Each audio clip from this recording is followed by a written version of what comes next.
بسم اللہ الرحمن الرحیم۔ ہسٹری آف اسلام کے محترم ناظرین، السلام علیکم۔ آج ہم بات کریں گے حضرت یوسف علیہ السلام کے بارے میں۔ حضرت یوسف علیہ السلام کو ان کے بھائیوں نے کیسا سلوک کیا۔ حضرت یوسف علیہ السلام حضرت یعقوب علیہ السلام کے چھوٹے بیٹے تھے اور حضرت یعقوب علیہ السلام حضرت ابراہیم علیہ السلام کے پوتے تھے۔ اس طرح حضرت یوسف علیہ السلام حضرت ابراہیم علیہ السلام کے بڑ پوتے ہوئے۔ حضرت یعقوب علیہ السلام کے 12 بیٹے تھے اور حضرت یوسف علیہ السلام سب سے چھوٹے تھے۔ بہت خوبصورت تھے، باپ ان کو بہت چاہتے تھے۔ حضرت یوسف علیہ السلام نے ایک خواب میں دیکھا کہ 11 ستارے اور چاند اور سورج مجھے سجدہ کر رہے ہیں۔ انہوں نے یہ خواب اپنے باپ کو بتایا۔ باپ نے یوسف کو منع کیا کہ یہ خواب اپنے سوتیلے بھائیوں کو نہ بتائیں۔ حضرت یوسف علیہ السلام کے سوتیلے بھائیوں نے مل کر مشورہ کیا کہ ہمارے ابا جان یوسف علیہ السلام کو بہت چاہتے ہیں اور ہم کو اتنا نہیں چاہتے، اس لیے یوسف علیہ السلام کو جان سے مار دیا جائے۔ لیکن ان میں سے ایک نے کہا کہ جان سے مت مارو، بلکہ یوسف کو ایسے کنویں میں پھینک دو جن میں پانی نہ ہو۔ سب نے مل کر یہ بات طے کر لی۔ یہ سب بھائی اپنے باپ کے پاس آئے اور کہا کہ یوسف علیہ السلام کو ہمارے ساتھ کھیلنے کے لیے بھیج دیں۔ ان کے باپ حضرت یعقوب علیہ السلام نے کہا کہ مجھے ڈر ہے کہ کہیں تم کھیل میں لگ جاؤ اور کوئی بھیڑیا جنگل میں اس کو کھا جائے۔ بھائیوں نے کہا کہ ہم ایک طاقتور جماعت ہیں، ایسا کیسے ہو سکتا ہے؟ آخر کار حضرت یوسف علیہ السلام کو بھائیوں کے ساتھ بھیج دیا۔ بھائیوں نے ان کو ساتھ لے جا کر ایک اندھیرے کنویں میں پھینک دیا اور رات کو روتے ہوئے گھر واپس آئے اور کہا ابا جان، ہم آپس میں دوڑ لگا رہے تھے اور یوسف ہمارے سامان کے پاس بیٹھا تھا کہ ایک بھیڑیا آیا اور اس کو کھا گیا۔ ثبوت کے طور پر ایک کرتا خون لگا کر باپ کو دکھایا۔ بوڑھے باپ کیا کرتے، صبر کیا خاموش ہو گئے، لیکن بیٹے کی جدائی میں روتے رہے۔ جس کنویں میں حضرت یوسف علیہ السلام کو پھینکا تھا، اس کے قریب ہی ایک قافلہ آیا اور انہوں نے پانی نکالنے کے لیے ڈول کنویں میں ڈالا۔ دیکھا کہ ایک خوبصورت لڑکا کنویں میں ہے، ان کو باہر نکال لیا اور جب قافلہ مصر پہنچا تو وہاں پر مصر کے بادشاہ نے ان قافلے والوں کو تھوڑی قیمت دے کر خرید لیا اور اپنی بیوی زلیخا سے کہا کہ اس کو پالو، ہو سکتا ہے کہ ہم اس کو اپنا بیٹا بنا لیں۔ حضرت یوسف علیہ السلام جو جوان ہو گئے، ان کی خوبصورت وجاہت اور عقل مندی اور بڑھ گئی۔ زلیخا عزیز مصر کی بیوی ان پر فریقہ تن ہو گئی اور ان کو ان کے نفس کی جانب سے پھسلانے لگی۔ ایک روز اس نے کمرے کے سارے دروازے بند کر دیے اور حضرت یوسف علیہ السلام نے یہ حالت دیکھی تو خدا سے پناہ مانگی اور 2 دروازے کی طرف بھاگے۔ زلیخا نے پیچھے سے آپ کی قمیض پکڑ لی، جس سے قمیض پھٹ گئی۔ اس وقت عزیز مصر یعنی زلیخا کا شوہر بھی دروازے پر آ گیا۔ زلیخا نے الٹا الزام حضرت یوسف علیہ السلام پر لگایا اور اپنے خاوند سے کہا کہ یہ شخص تیری بیوی کی بے آبرو کرنا چاہتا تھا، جس کی سزا اس کو ملنی چاہیے۔ حضرت یوسف علیہ السلام نے کہا میں بے گناہ ہوں، بلکہ یہ عورت مجھ کو پھسلانے کی کوشش کر رہی تھی، مگر خدا نے مجھ کو اس سے بچا لیا۔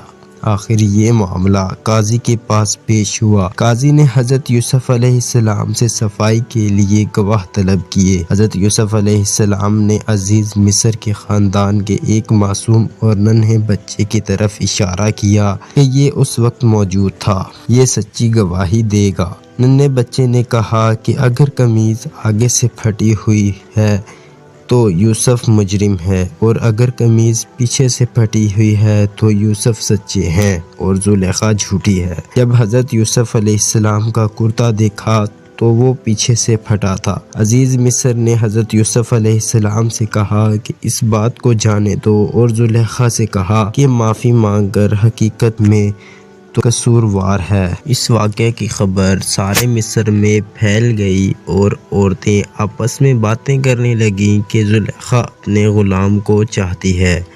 جب زلیخا کو اس کا علم ہوا تو اسے اپنی بدنامی کا خیال آیا۔ اس نے ترکیب سوچی کہ اس نے مصر کی عورتوں کو دعوت دی اور سب کے ہاتھوں میں ایک چھری اور ایک پھل دے دیا اور اسی وقت حضرت یوسف علیہ السلام کو وہاں لے آئی۔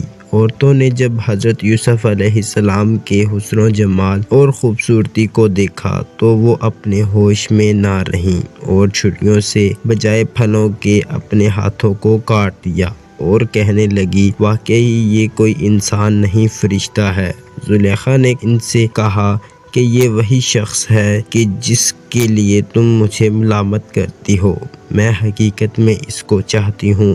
اگر اس نے میری محبت کو ٹھکرا دیا تو میں اس کو قید کروا دوں گی۔ حضرت یوسف علیہ السلام کو جب اس کا علم ہوا تو انہوں نے اللہ تعالیٰ سے دعا کی کہ اے اللہ، تو ہی مجھ کو بچا سکتا ہے۔ اگر میں ان عورتوں کے فریب میں آ گیا تو میں جاہلوں سے ہو جاؤں گا۔ اس سے بہتر ہے کہ مجھے قید خانے میں ڈال دیا جائے۔ اللہ تعالیٰ نے حضرت یوسف علیہ السلام کی دعا کو قبول کی اور وہ جیل میں ڈال دیے گئے۔ حضرت یوسف علیہ السلام سے پہلے جیل میں 2 قیدی بھی تھے، ایک شاہی باورچی اور دوسرا بادشاہ کو شراب پلانے والا ساقی۔ اس کے خلاف الزام تھا کہ انہوں نے بادشاہ کو زہر دینے کی کوشش کی ہے۔ حضرت یوسف علیہ السلام جیل میں قیدیوں کو اللہ تعالیٰ کی باتیں بتاتے رہے اور اللہ کا پیغام پہنچاتے رہے۔ ایک دن یہ دونوں قیدی حضرت یوسف علیہ السلام کے پاس آئے اور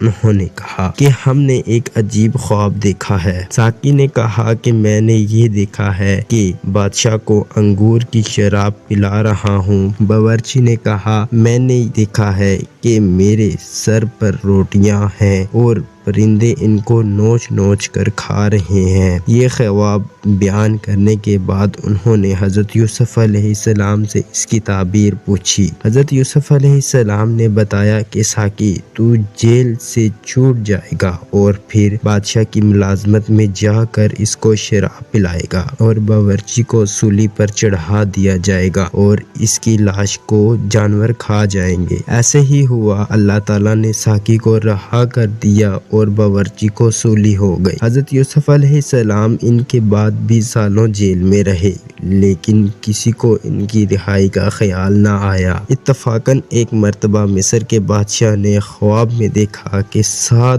بلی گائیں 7 موٹی گایوں کو کھا رہی 7 سوکھی ہوئی بالیں دیکھیں۔ بادشاہ نے اپنے درباریوں سے اس کی تعبیر پوچھی مگر کوئی بھی صحیح جواب نہ دے سکا۔ اس موقع پر ساقی کو یاد آیا کہ اس نے اپنے خواب حضرت یوسف علیہ السلام سے پوچھا تھا اور آپ کا جواب بالکل صحیح ہوا تھا۔ اس نے کہا جیل میں ایک ایسا شخص ہے جو خواب کی تعبیر صحیح سے بیان کرتا ہے۔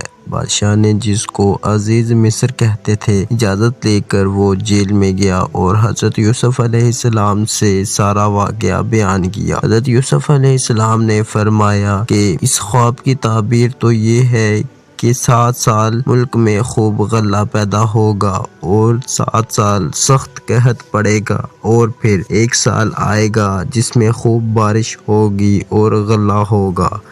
جب اس شخص نے بادشاہ کو جا کر یہ خبر سنائی تو اس نے کہا کہ حضرت یوسف علیہ السلام کو بلایا جائے۔